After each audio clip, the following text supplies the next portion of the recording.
Bonjour à tous et soyez bénis. Alors cette fois-ci, nous allons dans le livre d'Apocalypse au chapitre 1. Il y a la description physique du Fils de l'homme, autrement dit de Jésus-Christ, et dans le chapitre 4 de celui qui siège sur le trône, à savoir le Père. Leur description est très imagée et symbolique. Elle décrit leur nature profonde, de qui ils sont et représentent. Nous allons voir dans chaque verset tous les détails de leur représentation. Commençons par le Fils de l'homme. Apocalypse 1, verset 12.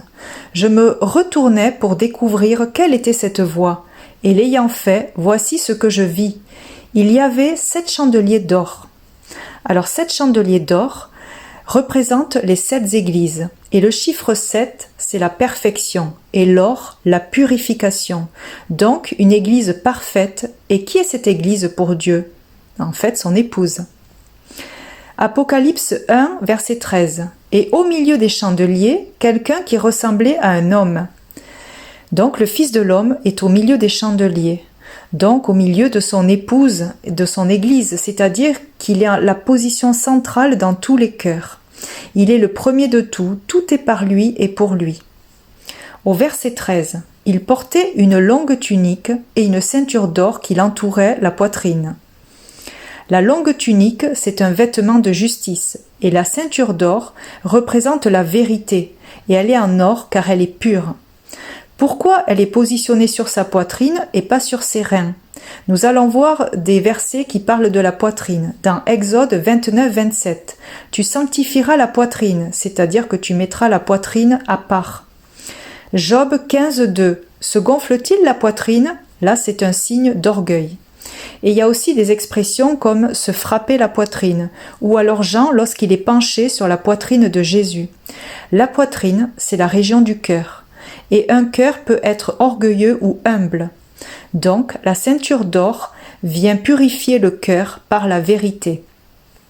Au verset 14, sa tête et ses cheveux étaient blancs comme de la laine blanche, oui, comme la neige. Et dans Proverbe 16, 31, il est dit que des cheveux blancs sont une couronne d'honneur. Et la tête représente le centre des pensées. Alors qui murmure dans nos têtes, le mensonge ou la vérité? Le blanc est la pureté, comme nos robes qui doivent être blanches sans tache. Donc tête et cheveux blancs traduisent un esprit rempli de sagesse et vérité, dirigé par l'Esprit de Dieu. Ses yeux étaient comme une flamme ardente. Cette flamme, c'est la passion de Dieu pour son épouse. Au verset 15, et ses pieds étincelaient comme du bronze incandescent au sortir d'un creuset. Alors qu'est-ce que le creuset? C'est un récipient métallique qui chauffe sur un feu le plus vif possible. Et quand le métal commence à fondre et à bouillonner à la chaleur, les impuretés remontent à la surface sous forme d'écume, donc de déchets, afin de les enlever. Et Psaume 26, 2 dit « Examine-moi, Éternel, purifie au creuset mes reins et mon cœur. » Dieu veut purifier notre or afin qu'il devienne de l'or pur.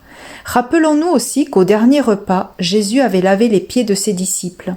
Les pieds symbolisent l'action. Ils doivent marcher dans la paix pour aller annoncer l'Évangile.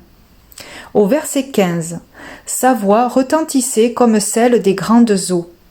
Alors j'avoue que là j'étais bloquée sur la comparaison de la voix à celle des grandes eaux. Et après réflexion, le Saint-Esprit me dit « Viens me voir ». Et après quelques minutes de silence, voici son explication. Les grandes eaux sont les eaux profondes des cœurs, la voix qui vient de la source profonde des cœurs et qui jaillit pour nous parler. Au verset 16, dans sa main droite, il tenait 7 étoiles. Alors la main représente l'autorité. C'est dans la main de Moïse qu'il tenait le bâton, c'est l'autorité. Et la droite, c'est la puissance de Dieu. Il tient 7 étoiles. Et les 7 étoiles, ce sont les anges des 7 églises. Mais qui sont ces anges? Parce que Jean écrit des lettres à chaque ange de l'église. Et chaque ange de l'église, en fait, c'est nous-mêmes. Le Fils de l'homme nous tient dans sa main glorieuse et fait de nous des anges. Et c'est dit dans Matthieu 22, 30. En effet, quand on ressuscite, on ne prend ni femme ni mari, mais on est comme des anges dans le ciel. Au verset 16, « Et de sa bouche sortait une épée aiguisée à double tranchant. » de sa bouche sort l'épée de la parole. Et dans Hébreux 14, 12, il est dit que la parole de Dieu entre en nous en profondeur, elle va jusqu'au fond de notre cœur, elle juge les intentions et les pensées du cœur. Son visage aussi était éblouissant comme le soleil quand il brille de tout son éclat. Alors le visage tel le soleil représente la justice de Dieu, et son visage éclate de justice, car il est un juste juge.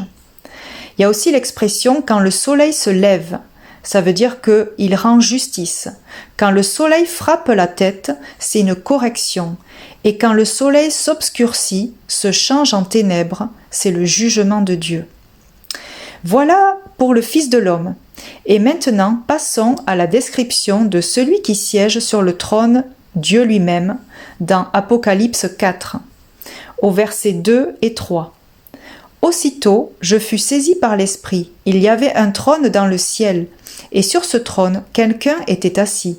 Celui qui était assis avait l'aspect d'une pierre de jaspe et de sardoine, et le trône était entouré d'un halo qui avait l'aspect de l'émeraude. Nous lisons que celui qui siège sur le trône a un aspect de jaspe et sardoine. Ce sont des pierres précieuses de couleur rouge et rouge-brun. Ensuite, que son trône est entouré d'un cercle d'aspect émeraude. Là, c'est encore une pierre précieuse, mais de couleur verte. Alors pourquoi ces deux couleurs, rouge et vert? Pourquoi pas d'autres aspects de pierre, d'autres couleurs comme jaune-bleu ou alors toutes les couleurs de l'arc-en-ciel? Mais dans un premier temps, j'ai réfléchi humainement et j'ai pensé au feu tricolore, le rouge qui symbolise l'interdit et le vert la permission, un peu comme le oui et le non. Mais le Saint-Esprit me dit non, ce n'est pas ça, cherche encore. Mais rien ne me venait. Alors j'entends, tu veux savoir la réponse? Et je dis oui. Alors il me dit, qu'est-ce qui est vert? Et à ce moment-là, j'étais face à ma fenêtre qui donne une vue sur un paysage où justement le vert domine, sur les arbres et l'herbe. Alors je lui réponds que la nature est verte, comme les feuilles des arbres et l'herbe. Et là, il me répond oui, le vert c'est la vie. Et je comprends qu'au printemps, la nature reprend vie, alors que l'hiver, elle connaît la mort. Ensuite, il me dit, et le rouge, c'est quoi? Je lui réponds, le sang. Oui, la vie et le sang. La vie est dans le sang, il me dit. Et là, ça fait référence au verset Lévitique 17:11, qui le dit aussi. En effet, la vie d'un être est dans le sang. Et ensuite, il ajoute, je suis un Dieu de vie. Je suis le vivant. Donc j'ai compris que pour se révéler, Dieu utilise le symbolisme pour se décrire à travers des objets, des couleurs, des images. C'est un Dieu créateur qui veut qu'on le recherche et perce ses mystères avec l'aide de son esprit. Alors merci de te révéler à nous afin de mieux te connaître, car comme le dit Jean 17:3, or la vie éternelle, c'est qu'ils te connaissent, toi, le seul vrai Dieu, et celui que tu as envoyé, Jésus-Christ. Et pour terminer cette vidéo, ce sujet, je demande toujours à Dieu s'il a quelque chose à ajouter, et il m'a répondu oui. Alors voici, je vous lis ce que j'ai reçu. Mes chers enfants, je souhaite que vous me recherchiez de tout votre cœur. Je suis un père aimant et j'attends de vous que vous me connaissiez. Bien souvent, la plupart de mes enfants ont une conception erronée de qui je suis. Vous me jugez encore trop avec vos raisonnements et sentiments charnels.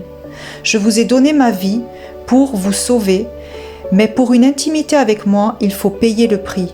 Et cela demande du temps à me consacrer régulièrement sur la durée.